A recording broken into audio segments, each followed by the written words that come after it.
Defensively, pitching staff, I mean, you name it, they've got it. They've had a ton of success this year, and we've been training really well for it. And like I said, we're just going to go out there, play our best baseball, and give it to them, the best we can, really. Carson, would love some insight on Tyler J. You guys were Team USA last year, right? Yes, sir. Had a few times leading up to that. Obviously we played them our freshman year in Nashville. But last year we created a good relationship. Dansby and I and Reynolds and Buehler were able to get to know him a little bit. Just a great individual, both on and off the field, and definitely a pleasure playing with. So we're anxious to play him tomorrow, and I haven't seen him since we've gotten here, and we're anxious to see him. I personally don't view him as a closer. Obviously he has a mentality to do it.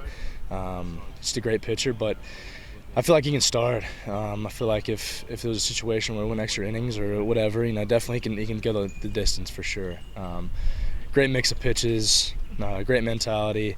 He's definitely someone you want on the mound for sure. He's just at first he's a little quiet. I think we all are once we first met each other, and like I said, he's just a great guy, great person to be around.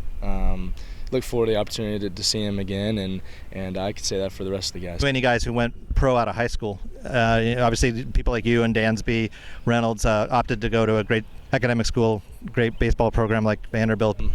My best friend, for instance, Gavin Cicchini out of Louisiana, he was drafted in the first round with the Mets. We stay in contact all the time. He's a great friend of mine. Ty Hensley is another great friend of mine with the Yankees. But I feel like, obviously people had different decisions, and, they wanted to take different routes, but that one was for me. I wasn't, ready to do that yet. I had to come to school, and it was by far the best decision I've ever made, and definitely my career.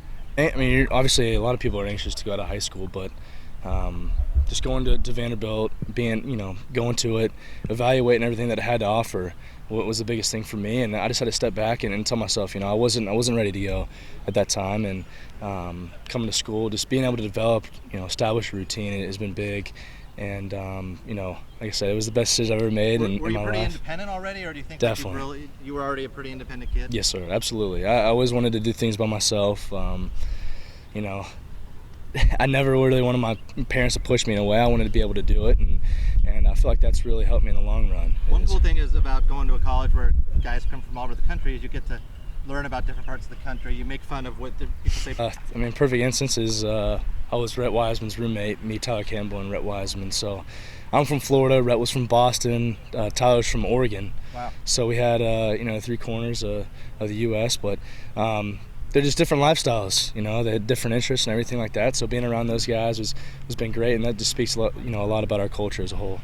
You're obviously very good friends with Dansby. Have you guys been roommates a couple years? Or? Yeah, past 2 years. Just a person you can count on, you can trust, and obviously we've established, being able to be best friends, I feel like a lot. And, with them being here, rooming together all the time, is just, influence, his influences are great, and he's just a great person on and off the field. He's very competitive. We're competitive with each other, so we face each other in inter squads all the time, and yeah, he hits me up pretty good, which is a good thing. But the insight that he has and he can give back is great. He tells me that about all my pitches. Really? No, but like I said, it's good, man.